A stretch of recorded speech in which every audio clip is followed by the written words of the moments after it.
Então eu gostava de começar por dar uma boa tarde a todos aqueles que se juntam a nós aqui neste momento para mais um evento promovido pela Associação Luso-Portuguesa Portugueses por Israel e desta vez dedicada a uma conversa com o Miguel Granja, por ocasião da sua recente e primeira publicação, que temos aqui, Marginali.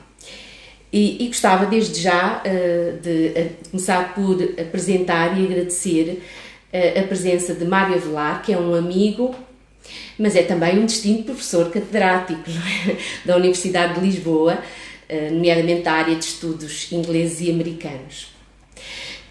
Tem uma vida inteiramente dedicada aos estudos literários. Professor Avelar, muito boa tarde.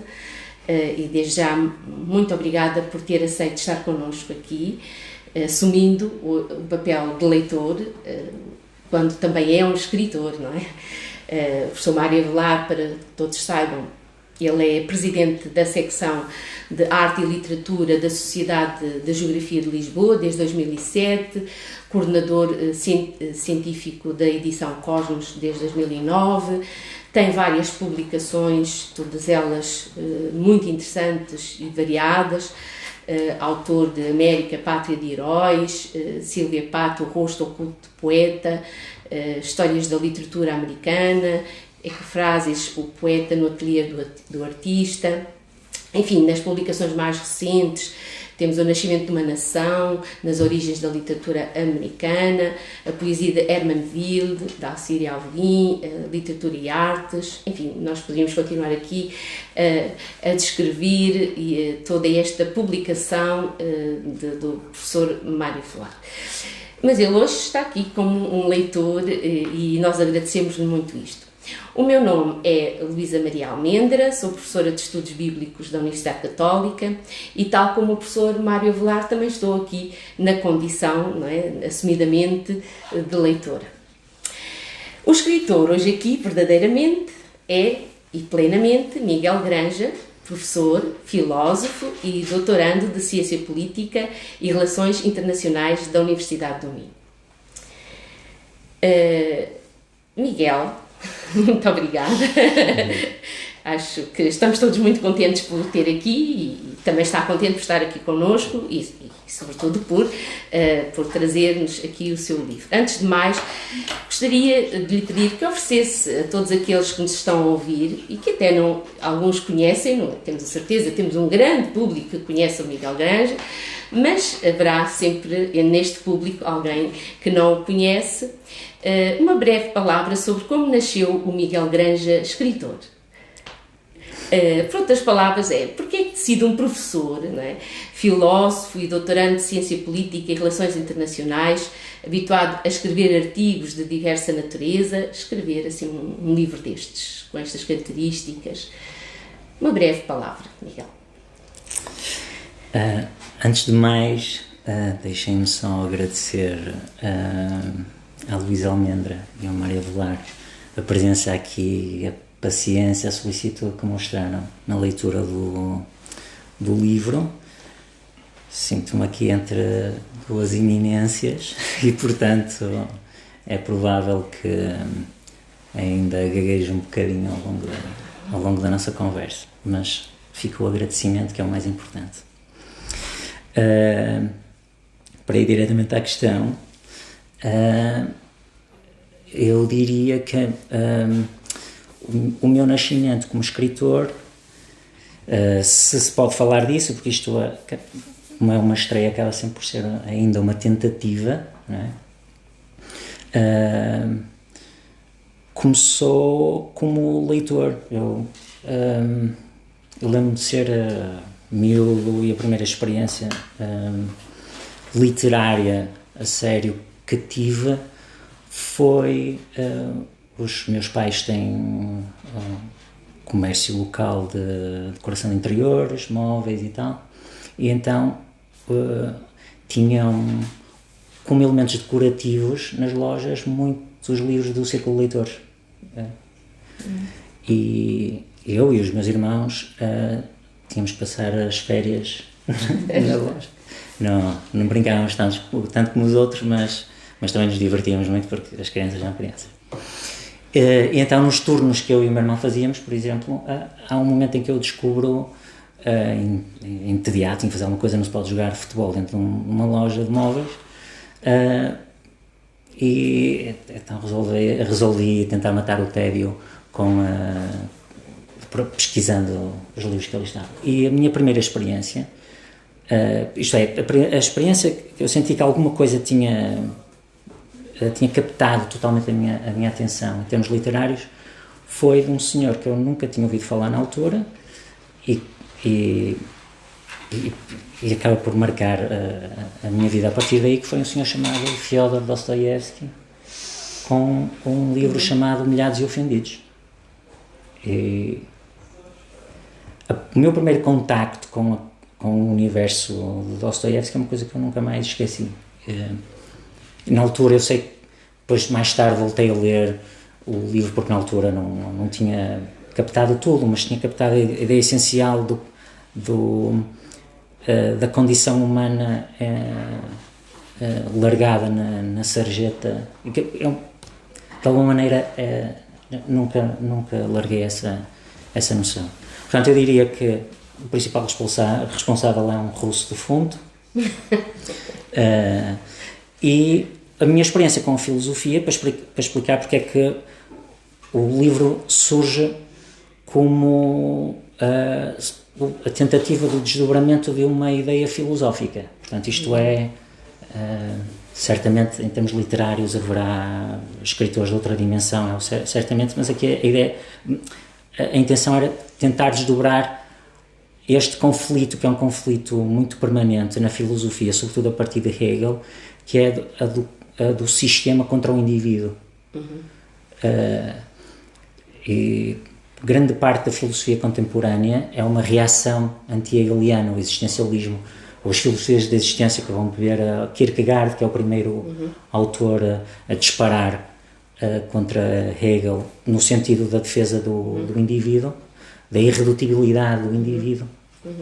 E portanto, eu diria que em termos literários há esta ideia filosófica. Este impacto com o livro, não é? E com isso fez-lhe desejar um dia escrever um livro, foi? Sim, ficou, porque há duas maneiras de tentar desdobrar uma ideia filosófica. Uma é ensaísticamente, e também tento fazer isso, tenho apontamentos, eu tenho, uma licenciatura de filosofia, não vai experimentando tudo, não é? Mas provavelmente por causa dessa primeira experiência com os humilhados e os ofendidos, sempre fiquei com a ideia de que tinha que desenvolver isto em termos literários. Tinha que dar carne à ideia.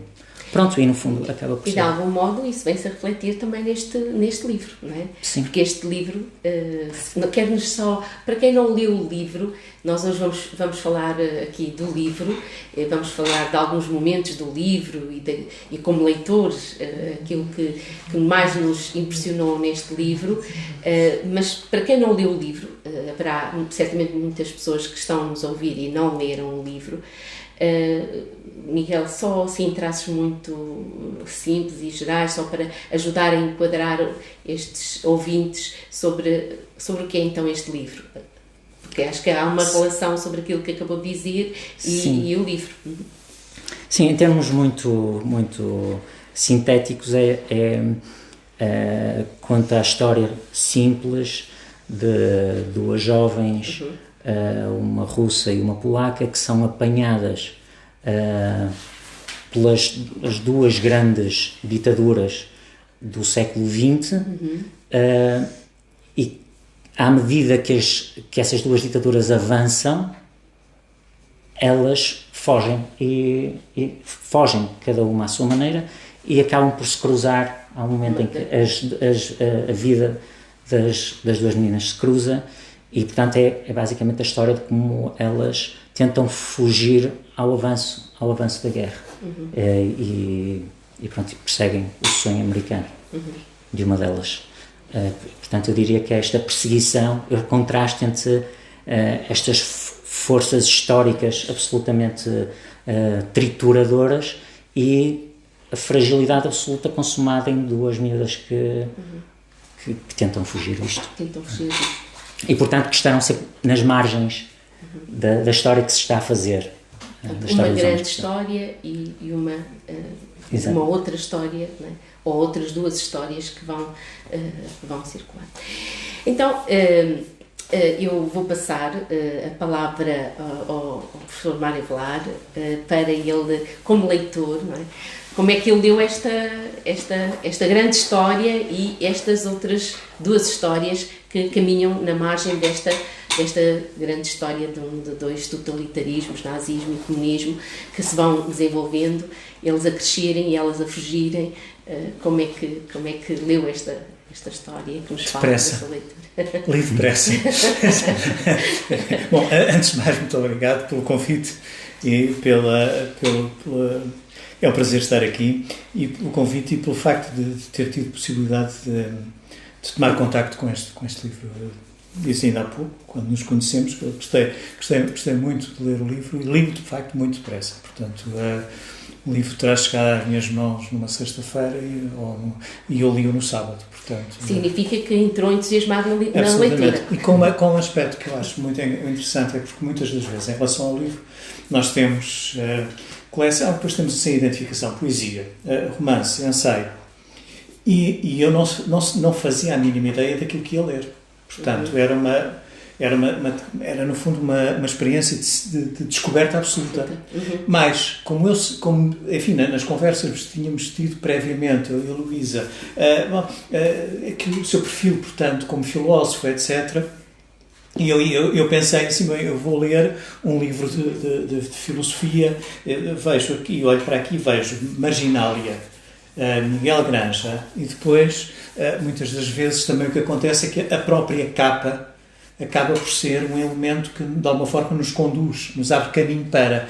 E, curiosamente, se nós olharmos para a capa, que acho que está muito bem conseguida, a capa é toda ela, tem a ver, com, no fundo, com uma certa marginália em termos do processo de escrita, em termos visuais, não é? É como se nós tivéssemos aqui o manuscrito do texto, todo ele profundamente rasurado, alterado, à mão. E, portanto, a primeira sensação que eu tenho é, de facto, uma sensação de um certo deslumbramento face a uma situação absolutamente imprevisível. Depois, porque em seguida há depois a própria questão do título, obviamente. A questão do título, que é obviamente também algo importante e que é algo que de alguma forma nos conduz em termos do processo de leitura. E quando portanto, nós obviamente começamos pelo princípio e vamos abrindo e somos confrontados com duas epígrafes, não é?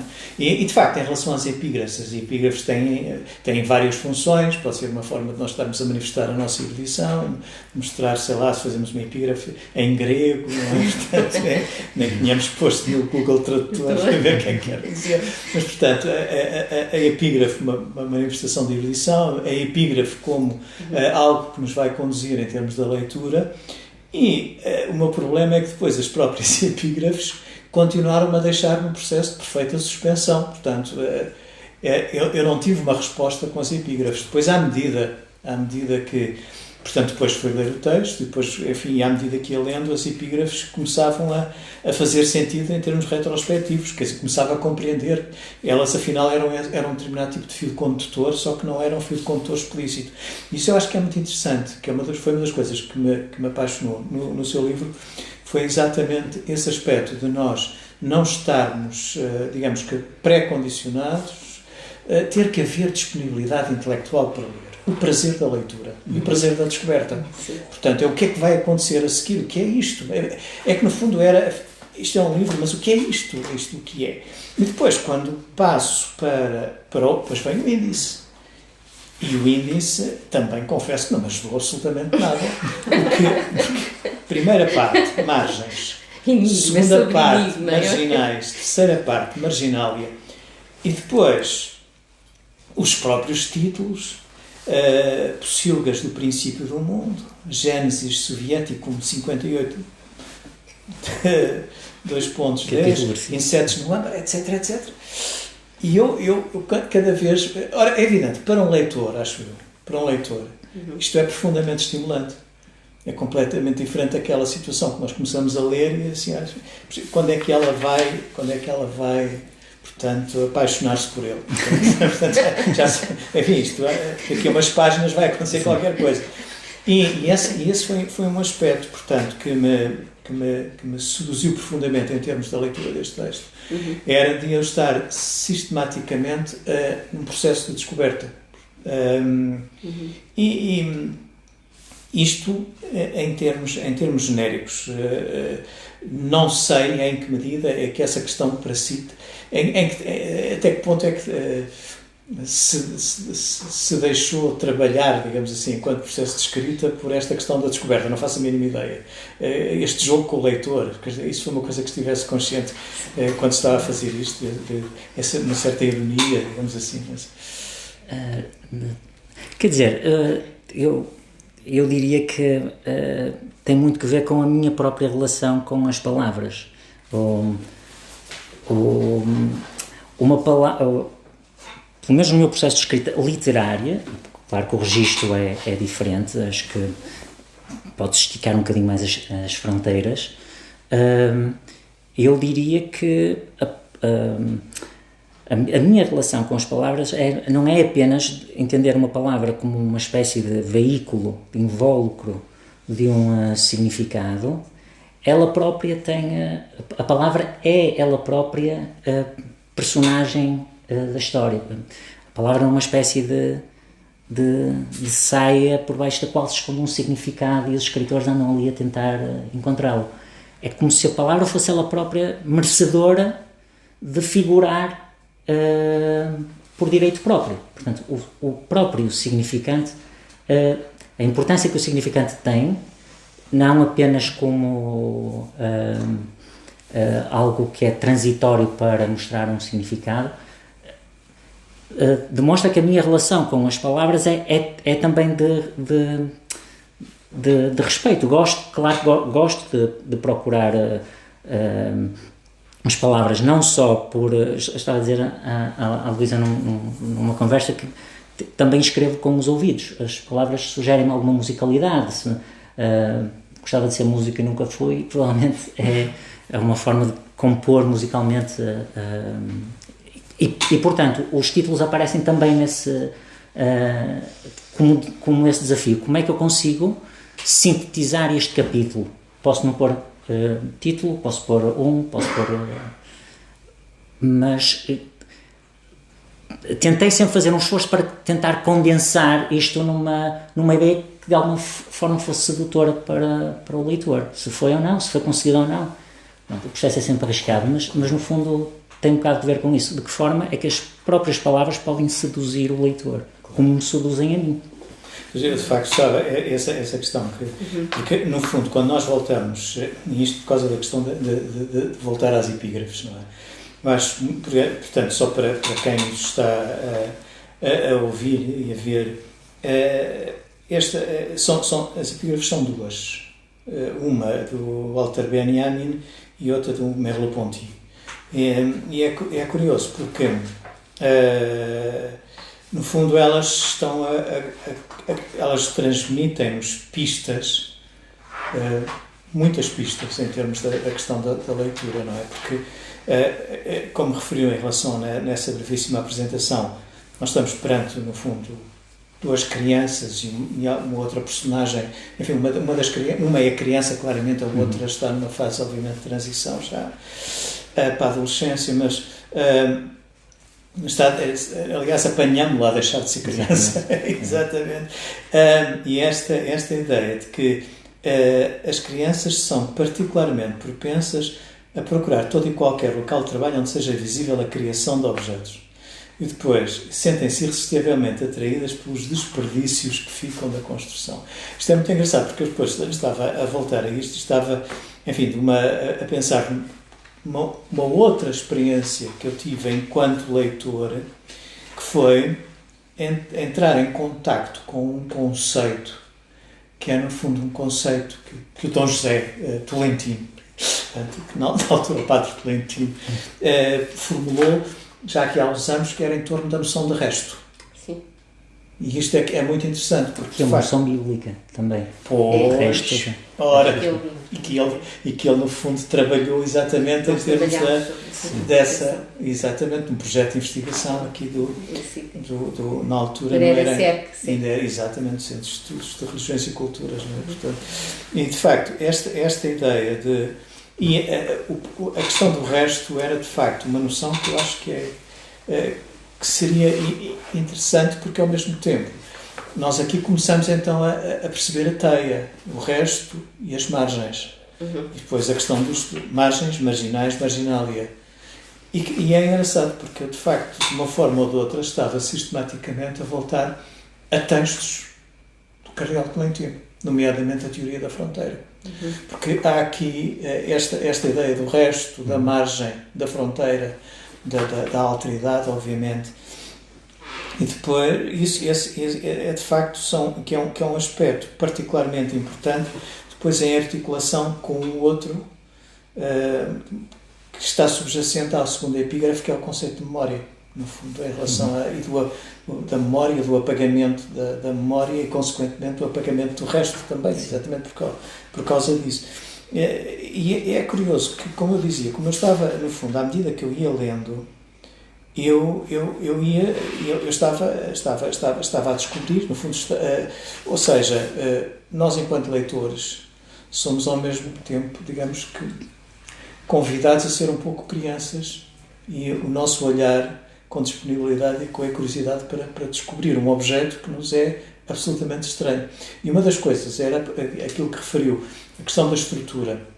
A partir de uma determinada altura, pensei assim, isto faz-me lembrar o cinema, isto faz-me lembrar o Griffith, isto faz-me lembrar aquela ideia da montagem paralela, portanto, algo que em determinado momento as coisas que é paralelo, mas em determinado momento vai convergir. Portanto, esta questão esta questão da ligação entre o resto e as margens, esta ideia de margens marginais, marginália, há obviamente uma gradação nisto. Como é que pensou nesta gradação? Um bocado nesse sentido cinematográfico que aquele liu, porque a ideia era que o livro fosse, de alguma forma, aquilo que caracteriza um totalitarismo, em grande medida, é ele ser maciço, sólido, ele avança em tanques, ele avança em mármores, e aquilo que simbolicamente melhor contrasta com isto, pensei eu, são elementos aquáticos, líquidos. Portanto, aquilo que faz o contraste com o sólido seria esse líquido, muitas vezes quase vaporoso, e portanto pensei na ideia de a primeira parte ser muito, ela começa toda muito, de alguma forma, aquática, líquida, e acaba nos aquários de Cracóvia também tudo. De alguma forma eu também tentei que isso funcionasse em duas velocidades, porque os rios também não têm uma velocidade única, porque os capítulos da Viola são mais lentos, não é? E os da Marland, onde a história está a acontecer, são mais rápidos. Portanto, há ali mesmo o contraste entre um rio turbulento russo e a mansidão aquática do universo da Viola. E tentei criar um duplo contraste, entre por isso é que essa primeira parte se chama margens, com aquilo que virá a seguir, e depois entre as duas personagens principais, que elas próprias tivessem ritmos aquáticos diferentes.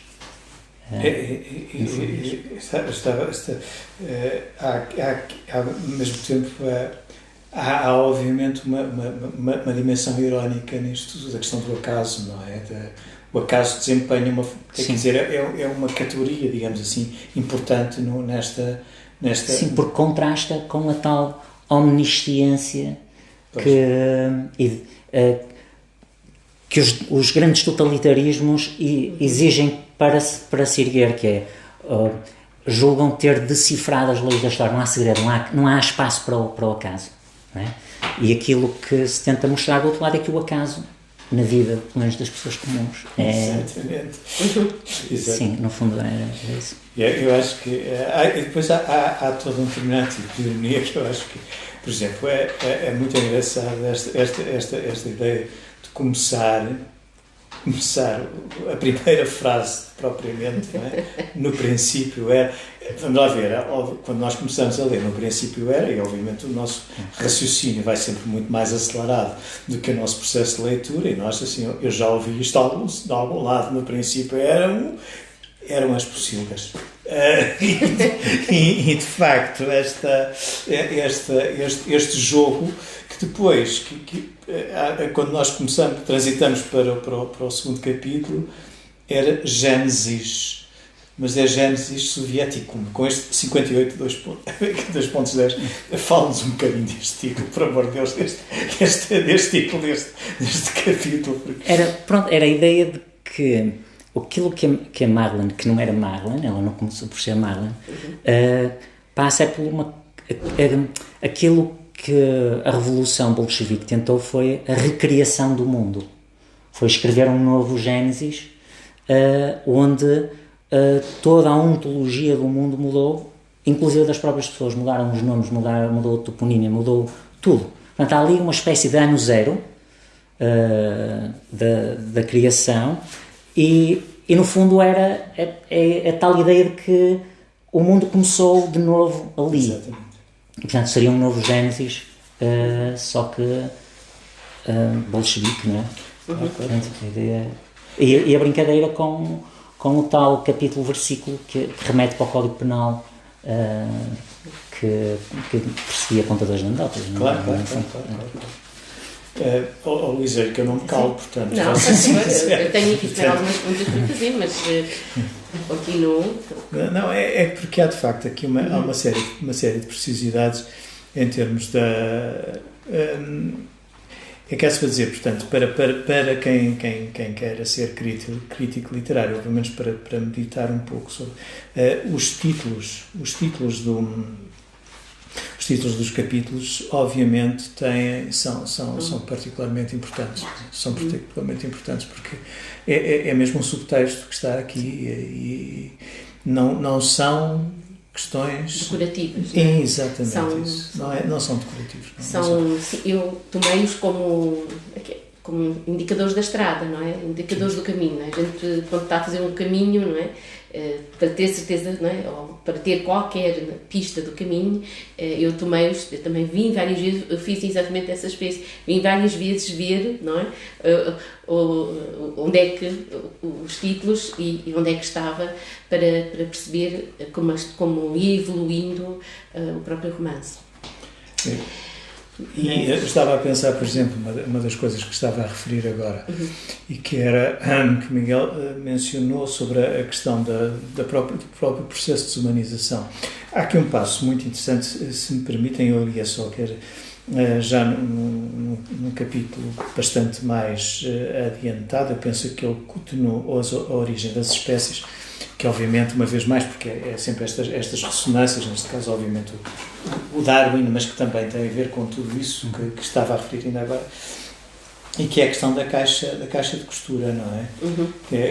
Aquela caixa de costura derrota o nazismo, aquela caixa de costura é a prova, isto no fundo porque é o momento em que o SS reconhece que também a mãe também tem uma caixa igual.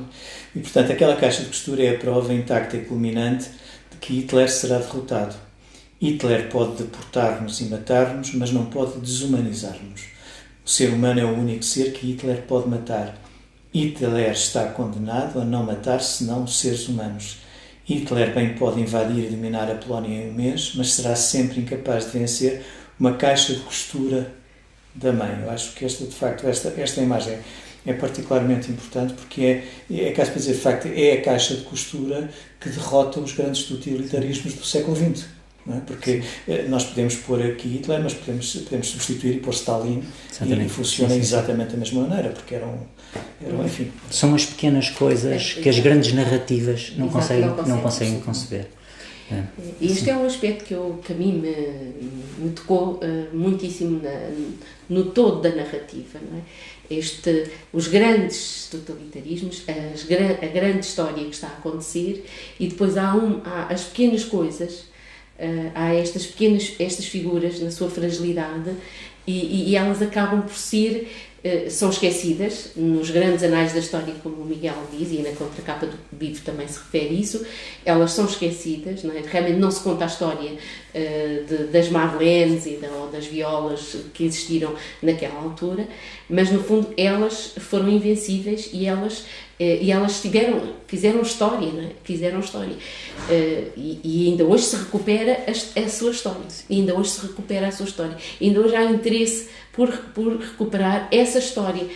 Talvez até mais do que a outra história que está escrita e que, enfim, de qual se fala e se faz filmes e etc. Esse aspecto também me tocou muitíssimo. Foi um aspecto que me prendeu muito à leitura do texto.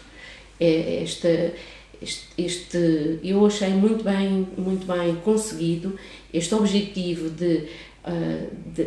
do querer falar, e muito criativo, de maneira muito criativa, do querer falar destes dois grandes totalitarismos do século XX, porque é o nazismo e o comunismo, com as suas consequências, e enquanto dois grandes marcos marcaram a história do século XX, e ao mesmo tempo ter tido esta ousadia, digamos assim, de querer contar a história de duas figuras muito, até frágeis no seu nascimento. Enfim, elas têm há uma fragilidade de condição de vida, não é? Elas são marcadas por uma fragilidade na sua própria condição de vida. Mas elas acabam por dominar a própria história do romance, não é?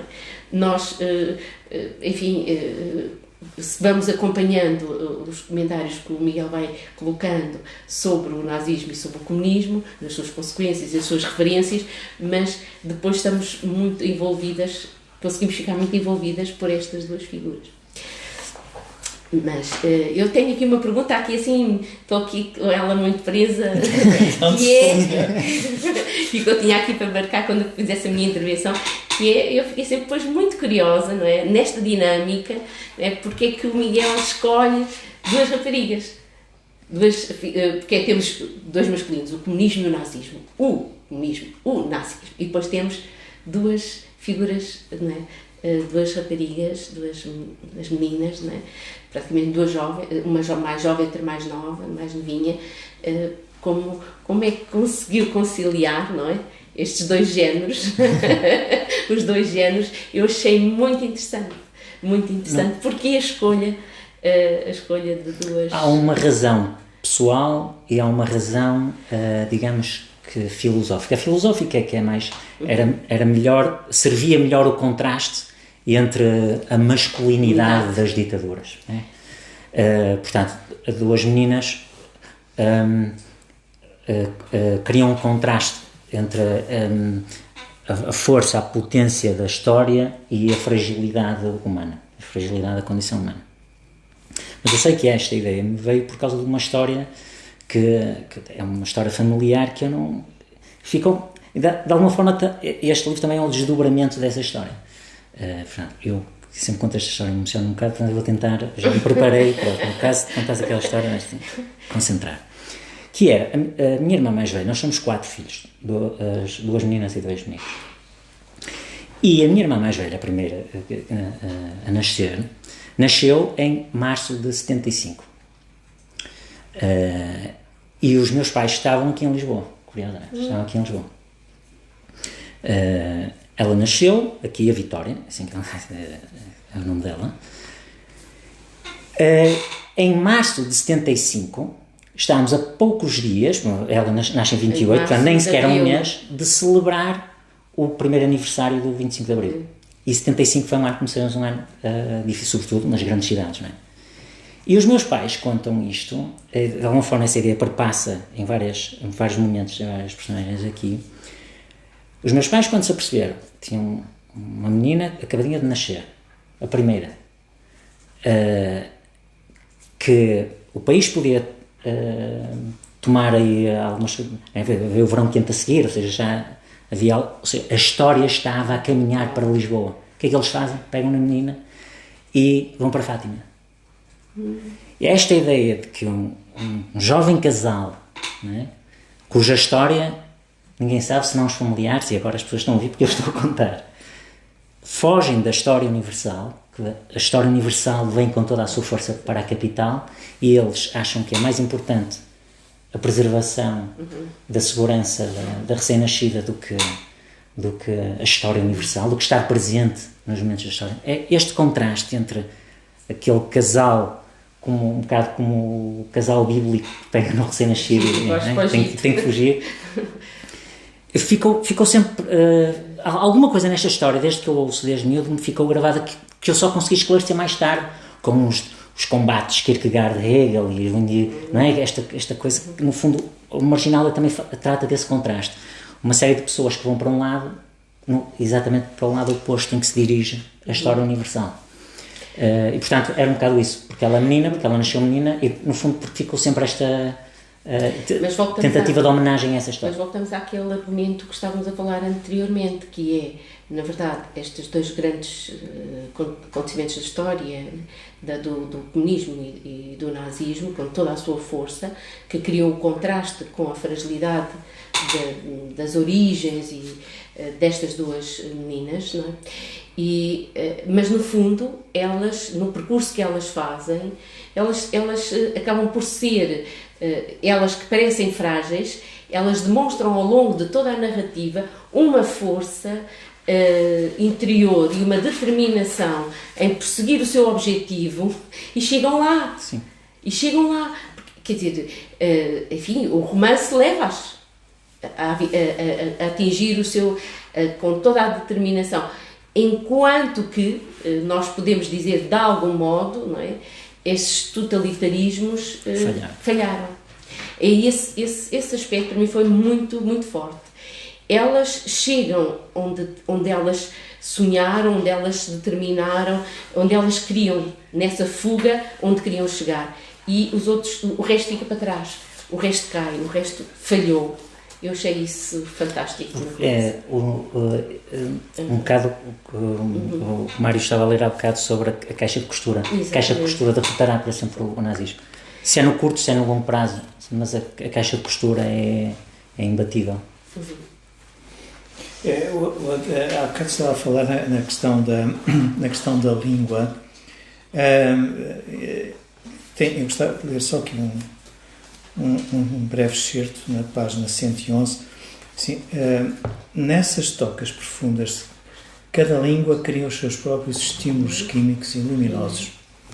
Na toca da língua grega de Homero, o mar tem sempre a cor e o odor do vinho. E da toca da língua florentina de Dante, é possível escutar o chiu dos portões de São Pedro abrindo par em par. E da toca da língua do imperativo categórico, outrora disciplina das ações humanas, ouve-se agora botas obedientes batendo sob o compasso da marcha Badenweiler. Esta questão da linguagem, da identidade, tudo isso é algo de particularmente importante em termos desta obra, não é? Sim, voltamos à tal relação com as palavras. Pequena Viola, quando ouve a primeira vez a língua alemã, ela não ouve a língua alemã no sentido em que uma pessoa estuda a língua. Ela percebe aquela língua como algo que invade, algo que mata, algo que é agressivo. E essa simbologia da língua como forma de vida, já diria o Wittgenstein, não é só não é só um invólucro onde estão palavras e uma certa gramática onde comunicamos uns com os outros. A língua é ela própria uma forma de vida, ou no caso uma forma de morte. Por isso é que há a ideia da tal nihilíngua, ligar a língua ao nihilismo, ao nada, não é? Exatamente. Uma língua que destrói, que traz o nada ao mundo. Agora, diga uma coisa, esta pergunta é assim um bocado, enfim, é um bocado manhosa. O leitor comum, à partida, o leitor comum aqui em Portugal, obviamente, se fosse na Alemanha era diferente, mas o leitor comum, não é? Está a ler e assim, de repente, Sturm-und-Drang é agora Nacht-und-Nebel e Eine kleine Nachtmusik é agora Kristallnacht, etc. Depois tem aqui uma quantidade de alemão. Nunca há aqui um efeito de estranhamento, digamos assim, não é? Em relação ao próprio leitor. Sim. E isso foi claramente propositado da sua parte. Sim, foi deliberado. tentar de alguma maneira que o leitor sentisse o incómodo e a dificuldade de captar o efeito de uma língua estranha, não é? Esse efeito de estranheza, de estranhamento, foi deliberado porque podia por simplesmente ter traduzido, não é? Não era preciso nem meter o polaco, por exemplo. A ideia é mesmo que a língua se perceba na sua, digamos, na sua nudez, na sua alma, para criar um efeito de estranhamento. Nós, como leitores, e digo isto também porque é a minha experiência como leitor, quando tem esse impacto com algo que é acontece muito com o hebraico. Eu gosto muito de aprender esta ou aquela palavra, não sei o hebraico como a nossa biblista, mas aprender esta ou aquela palavra tem esse efeito de estranhamento que eu gosto como leitor, porque é uma espécie, dizia o Adorno, que o estrangeirismo é o judeu da língua, não é? É uma espécie de refugiado que chega com e é um bocado esse efeito, sim. E não sentiu assim a necessidade de pôr assim uma notazinha a dizer assim, bem, o que é isto? Ana Kleine Nachmusik, o que é e tal? Na medida em que foi deliberado, eu pretendi que o efeito ficasse sem que o leitor fosse à nota, não é? Porque aqui ia cortar o ritmo da estranheza, não é? Porque eu confesso que aqui há algumas coisas que eu tive que pôr no Google Search. Sim, eu também, atenção. Todos Atenção, eu também. Todos nós fizemos essa experiência. O meu alemão já está muito remoto, não é? E, portanto, mas há aqui algumas coisinhas que eu de facto confesso, mas eu penso de facto que esse efeito é de facto obviamente algo. Posso? Claro. Gostava de dizer ao Miguel que estão a chegar muitas mensagens de leitores que já leram o livro, e acho que é um motivo de nos alegrarmos, não é? Estão a enviar mensagens que o livro foi muito interessante. Temos aqui comentários que gostaram muito da história, da Helena Menezes, uma história fantástica e inolvidável, que é aquela expressão, não é, que surge no livro. Temos também algumas perguntas, não é? Não sei se vamos ter tempo para responder a estas questões todas, mas eu vou aqui situar uma questão. O seu livro fala-nos de pequenas histórias das pessoas comuns que estão nas margens das grandes narrativas. Isto lembra-me o memorial do convento de Saramago, em que se destaca a história das pessoas que destroem o convento em vez de quem o mandou construir, como é habitual. Vê alguma relação de inspiração ou semelhança? Quer dizer... É pura coincidência. Pode. Eu, por acaso, não sou um leitor de Saramago, mas lembro-me de ter estudado o memorial. Mas eu diria que a minha experiência é anterior, a minha experiência com este contraste é anterior a isso. Eu tenho a certeza absoluta onde começou com o contacto com Dostoiévski. Esta era uma pergunta de um amigo seu, Romeu Monteiro. Também temos agora uma pergunta de um outro amigo, que eu também só lhe vou dizer no final, que é para poder deixá-lo livre a responder. Coloco aqui esta citação do grande escritor Eduardo Galeano e gostaria de saber qual a opinião do Miguel sobre o papel que a utopia pode ter nas nossas vidas, ao mesmo tempo que devemos estar vigilantes em relação a todos os totalitarismos. A utopia está lá no horizonte. Aproximo 2 passos, ela afasta-se 2 passos. Caminho 10 passos e o horizonte corre 10 passos. Por mais que eu caminhe, jamais alcançarei. Para que serve a utopia? Serve para isso? Para que eu não deixe de caminhar? Ora bem, eu gostaria que comentasse. Não é? Eu vou comentar desta forma. Eu não gosto muito da palavra utopia, aliás, não gosto nada. E neste sentido, voltamos à tal relação que eu tenho mais com o pensamento bíblico do que provavelmente mais com Jerusalém do que com Atenas, diria eu. Que é esta noção de que há um lugar, não é? Um não lugar, no caso. Como é que eu ia explicar isto? A utopia é sempre uma forma de totalizarmos uma narrativa, é sempre. E, portanto, isso conduz sempre à distopia de uma forma ou de outra. Portanto, lugares totalmente determinados levaram sempre muitos cadáveres a fazer. E isto contrasta com o quê? Eu não sei, deixem-me só fazer esta pequenina referência literária, porque de alguma forma tem que ver com isso.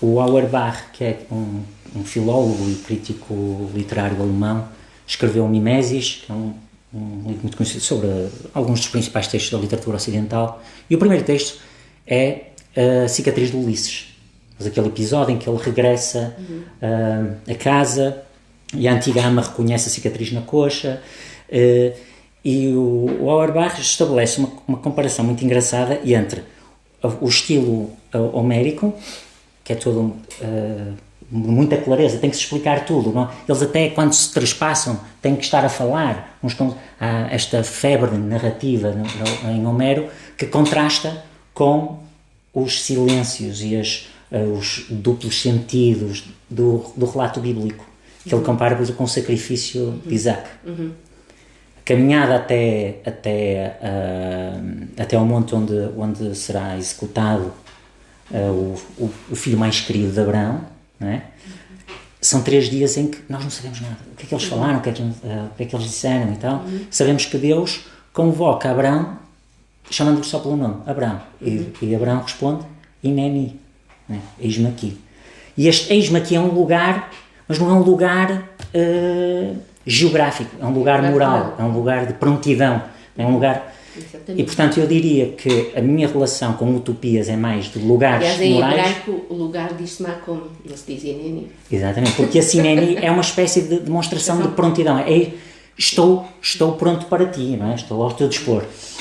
E, portanto, eu prefiro esta leitura bíblica do lugar, que é um lugar moral, do que um lugar espacial que leva sempre a que muita coisa seja Isto era um comentário que deixou também o seu amigo que está presente, Artur Neves.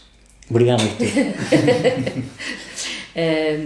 Portanto, os outros 2 comentários foi da Patrícia Melo, que achou o livro muito sedutor e que gostou muito da história. Obrigado, Patrícia. E da Helena Menezes, então, que também mostrou a história fantástica e novidade. E são os comentários. Nós estamos eu gostaria de continuar aqui, eu tinha ainda gostaria de continuar a fazer mais perguntas, mas nós vamos caminhando assim um pouco para o final do nosso tempo. Quero dizer assim umas palavras sobre um eco final, sobre o livro no seu todo, para quem nos está a ouvir, que leu a história, que leu o livro, que não leu o livro, o que é que gostaria, como homem da literatura, não é, de dizer aos nossos ouvintes e dizer também ao autor, não é? Em certa medida, através das questões que fui colocando, eu de facto já de alguma forma já fui sintetizando aquelas questões que me pareceram há aqui há um aspecto neste livro que me apaixona profundamente, e eu já o vou dizer, mas antes queria fazer ainda outra pergunta. Sim. E esta outra pergunta eu ontem estava a ver um filme do Olivier Assayas em que havia uma personagem que era um escritor, não é? E todos os livros que ele escrevia, portanto, tinha a ver com a última relação afetiva que tinha tido. Portanto, ele disse, mas o que é que tu só escreves sobre... E ele disse, mas é a minha vida, eu só sei escrever sobre aquilo. E portanto, e o próximo romance já estava preparado, ele já estava a começar a escrever o próximo romance, que tinha sido a última relação de adultério que ele tinha tido. Portanto, ora bem, isto obviamente não tem a ver... Há aqui um investimento bastante grande em termos de investigação. Fala-nos muito brevemente sobre essa questão dessa gênese, porque de facto nós estamos aqui com questões topográficas, nós temos aqui questões antropológicas, nós temos questões históricas, nós temos questões em termos de linguagem. Isto é, vamos lá ver, não fosse você um investigador, muito difícil. Se calhar o que teria era os chamados ghostwriters, portanto, assim, pagar alguém assim, olha, como é que se vivia na Polónia naquela altura, sim, então, portanto, sim. Assim, como é que era a vida dos camponeses, não é? Mas, portanto, há aqui um trabalho prévio que é de facto absolutamente fascinante, quer dizer, eu por exemplo, eu só consigo escrever romances académicos, quer dizer, a minha eu não consigo, e portanto todos que estão na gaveta, mas pronto, mas explique lá um pouco isto, desculpa lá. Quer dizer, é difícil sair totalmente e ver-me a fazer a pesquisa, não é? Muitas são... por exemplo, no caso, o meu interesse pela Segunda Guerra Mundial e pelo Holocausto é muito precoce. Mas mesmo, por exemplo, a escolha de Kutno, que é uma cidadezita polaca, foi também deliberada no sentido de ser uma coisa secundária e não propriamente não é Dresden bombardeada, não é? Exatamente, mais uma margem. E claro que isto, umas coisas puxam por outras. Uma das vantagens de ser apaixonado pelo universo judaico é que toca praticamente em tudo. Então, qualquer período da história judaica não é só história judaica. É história judaica e a quantidade de povos e... portanto, eu acho que uma parte do segredo tem a ver com o meu fascínio pela história judaica, pela cultura judaica, porque de alguma forma aprende sempre a cultura judaica e a cultura que com ela convive, bem ou mal, e portanto uma pessoa acaba sempre por aprender por aí. Também tem relação com a língua, porque a relação dos judeus com a língua também é a relação dos judeus com a sua língua e depois com a língua do país de acolhimento, desacolhimento. Eu diria que em parte o segredo tem que ver com o meu fascínio pela história judaica, que é, no seu verdadeiro sentido, é universal. E, portanto, que me leva para aqui. Só para fazer esta última coisa, se calhar respondo melhor à pergunta. O Isaiah Berlin escreveu um ensaio sobre os dois tipos de pensadores, ou filósofos, a raposa e o ouriço. E então ele dizia que há pensadores ou filósofos que são ouriços, isto é, que andam uma vida toda a tentar de volta de uma única ideia. E depois há os raposas, que farejam tudo, vão buscar informação a todo lado. Portanto, eu diria que... É uma raposa. Sim, que a minha alma é mais raposa do que ouriço, eu diria. Então, nesse caso, agora só então para não fugir, que eu tinha dito que há de facto uma dimensão que também tem a ver com essa questão cultural e que eu acho particularmente fascinante no livro, que é como se, em cada instante da narrativa, em cada momento, é como se houvesse uma ressonância e uma memória que despontasse. Há, de facto, uma capacidade de evocação. Uma capacidade de evocação que vai muito para além da própria história deste par de personagens. Por exemplo, há aqui, com isto me calaria, que tem a ver com este momento em que você escreve: o camponês não tem direito à paz, apenas armistícios. Breves, vitais. A festa é apenas um armistício. E os camponeses dançam e cantam porque uma festa popular é, na sua mitologia cosmológica agrária, uma interrupção do tempo que sacraliza o espaço. Nela, o tempo detém-se como se a eternidade descesse, por momentos, sobre a terra, sobre as casas e sobre os copos. Um dia de festa popular é um dia sem tempo, é um dia de eternidade. E eu estava a ler isto, eu estava a ver o Bruegel.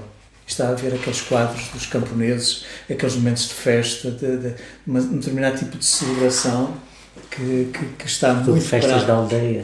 Exatamente, desse tipo de universo que é de facto também uma certa sacralização ao mesmo tempo. Sim, porque nas festas, deixa-me só dizer isto no caso, porque uma das coisas que me fascinam sempre nas festas populares de aldeia, porque eu não nasci na aldeia, mas o meu pai é de uma aldeia, então sempre que havia uma festa popular, aquele regresso à aldeia, não é?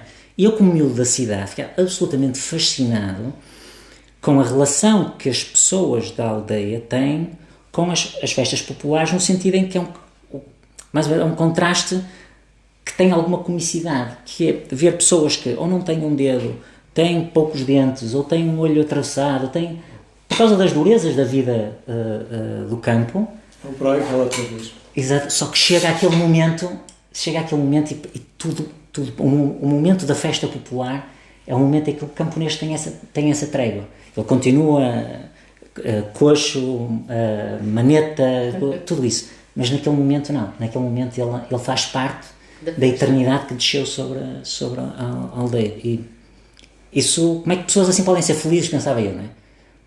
Se calhar não são, mas naquele momento, não é? Há uma espécie de trégua que o tempo dá aos humilhados e ofendidos. Miguel, chegaram ainda 2 questões de última hora, mas não queremos deixar as pessoas que estão simpaticamente estão a aderir a estar connosco sem uma resposta. Portanto, vamos brevemente tentar dizer algumas coisas. É uma questão, eu peço desculpa se eu não pronunciar bem este nome, Alena Vysotskaya. Então, muito bem, conhece. Ela diz-nos que ela já está a prever os próximos livros do Miguel, né? E diz: no próximo livro, Miguel consegue considerar a hipótese de 2 meninas ou as filhas delas regressarem à Europa e viverem o European Dream, ou só pode ser o sonho americano? Eu diria, obrigado, professora Helena, pela pergunta. É ainda minha orientadora, foi professora, orientadora de mestrado e atualmente orientadora de doutoramento, por quem tenho muito respeito, e que é bielorrussa. Eu diria que para que haja a possibilidade de uma descendência que possa viver o sonho europeu, primeiro é preciso que haja um sonho europeu, que os europeus, como eu tento explicar aí, sonhem, não recordem só. Nós somos um continente que recorda muito e sonha pouco. E portanto, mas isso de alguma forma levaria a uma espécie de americanização da Europa que eu acho muito difícil. Acho que os europeus estão condenados, para o bem e para o mal, a sonhar menos e a recordar mais. E portanto eu não sei se a professora Helena quer dizer que se surgir a oportunidade mas acho muito difícil. Então ainda uma outra questão que é do Miguel Alves e pergunta: esse fervor pelo beligerante é análogo ao esqueleto da crítica dostoievskiana inserida nos Cadernos do Subterrâneo? Não sei onde é que é o beligerante. É quando muito uma espécie de denúncia do beligerante, não é? Não propriamente um fascínio por ele. Não sei se tem que ver com os Cadernos do Subterrâneo, até porque os Cadernos do Subterrâneo, tirando o nome, não têm propriamente muita relação com isto, mas eu diria que há um subterrâneo que percorre esta ideia. Mas mais uma vez voltamos ao universo judaico, que é um textozinho muito interessante do Martin Buber sobre a Catedral de Worms, que até é conhecida como a vista de Buber, que é o contraste entre o cemitério judaico, que é um dos mais antigos da Europa, e a imagem da catedral. E ele fala desse contraste entre a harmonia da catedral. No fundo ele está a falar das relações as relações difíceis entre o cristianismo e o judaísmo, não é? E que o judaísmo tem uma dividência um bocadinho subterrânea, não é? Por causa é o que é, os guetos e tudo mais. Então há a imagem da catedral e o cemitério do lado. Quem vê do cemitério para a catedral vê a harmonia da catedral e a desarmonia do cemitério.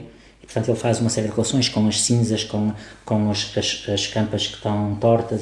Mas eu diria que o subterrâneo que eu exploro tem esta dimensão bíblica, até por causa do tal contraste que tentei salientar há pouco, do que propriamente dostoievskiano. Que eu acho que eu nunca esqueci em Dostoiévski é o talento que aquele homem tem para criar personagens secundárias. Há escritores que criam grandes personagens principais, Tolstói, por exemplo.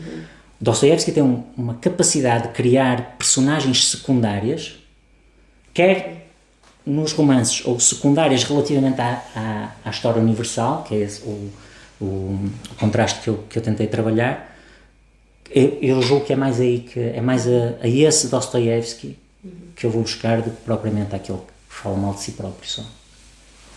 Eu não tenho palavras difíceis para dizer assim nesta palavra final, mas gostaria que a minha palavra final fosse também dizer-lhe, de sublinhar o espanto literário que a sua escrita também suscitou em mim. De facto, o professor Mário Avelar falou são os elementos históricos, musicais, a própria arte de como escreve, tudo isso para mim criou um fascínio, e digo para quem nos está a ouvir e não leu o livro, foi realmente fascinante ler e encontrar-me com esta escrita, o modo como elabora as metáforas, a dança com que realiza, parece que está sempre a dançar com as palavras, o modo musical e literário como tenta aproximar-nos dos dois mundos totalitaristas. Eu não vou ler aqui páginas do livro, mas há expressões muito lindas, como as crianças reconhecem nos restos o rosto que o mundo das coisas lhe mostra, precisamente a elas e somente, não é? E a elas somente, não é? Ou deitado no meio do mundo, quando fala da aldeia como algo que está deitado no meio do mundo, como um cãozinho no meio do caminho. É uma escrita. A gaveta, também me impressionou imenso aquela gaveta abandonada, não é? O que é uma gaveta? De facto, eu passei a olhar para as minhas gavetas e de uma maneira diferente, se as minhas gavetas de repente fossem tiradas para o meio da rua. Portanto, isto para dizer a quem nos está a ouvir que ler a Marginália para mim foi um desafio, me fez sair muito da minha zona de conforto, daquilo que eu estou normalmente a ler, para afrontar uma outra forma literária de narrar a realidade nos seus contrastes de sentido e de desejo. E, portanto, gostaria de deixar esta palavra final.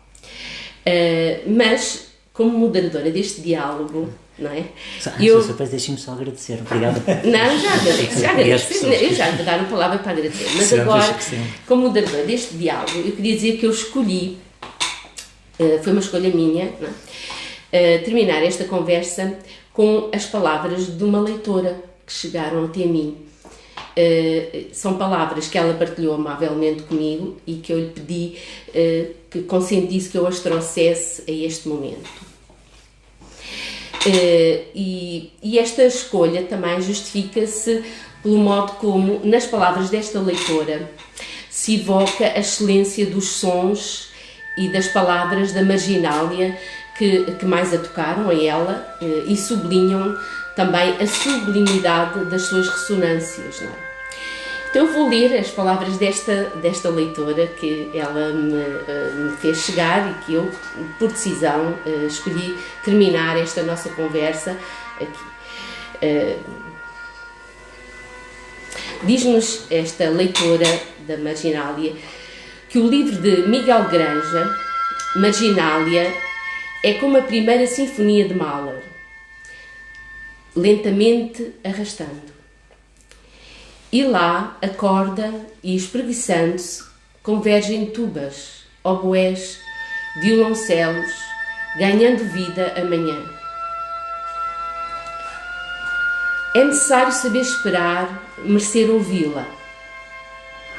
A Marginália também amanhece tropeçando no frio e na neve, de páginas que divagam memórias que não conhecemos e se nos afiguram labirínticas.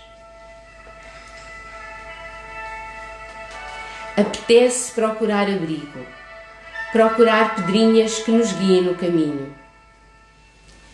Devagarinho, como na sinfonia, sentimos que temos de vasculhar no nosso ser a natureza toda e ainda as capacidades adquiridas. Não basta ler, é preciso convocar a história, a filosofia, a música, saber ouvir a estridência do silêncio. Também descobrimos que o raciocínio é tudo, só até ao momento em que entendemos que um sorriso nos pode mostrar mais do que múltiplos e espiralos raciocínios. Se eu tivesse um álbum de livros como Bo, guardaria lá várias páginas deste seu, agora nosso, Marginália. Gostei muito. São as palavras de Madalena Barata, a nossa vice-presidente, né, da ALTI. Obrigado, Madalena. Muito obrigada a todos os que quiseram estar connosco. Nós esperamos voltar em breve. E então agora uma palavra, se quiser ainda agradecer. Já não sei se... Resta-me apenas agradecer todos os comentários, todas as questões, tudo aquilo que me sugeriram da própria lei. Eu não sabia que poderia despertar tantas coisas, não é? Porque quem escreve sabe que a experiência deve ser a mesma. Nós só vemos o tapete de arraiolos do lado feio, não é? Não temos o efeito, não conseguimos ter aquela... E portanto, tentar ver um bocadinho o efeito do lado de fora é gratificante. E portanto, acho que é de gratidão que se trata, e por isso, obrigado a todos.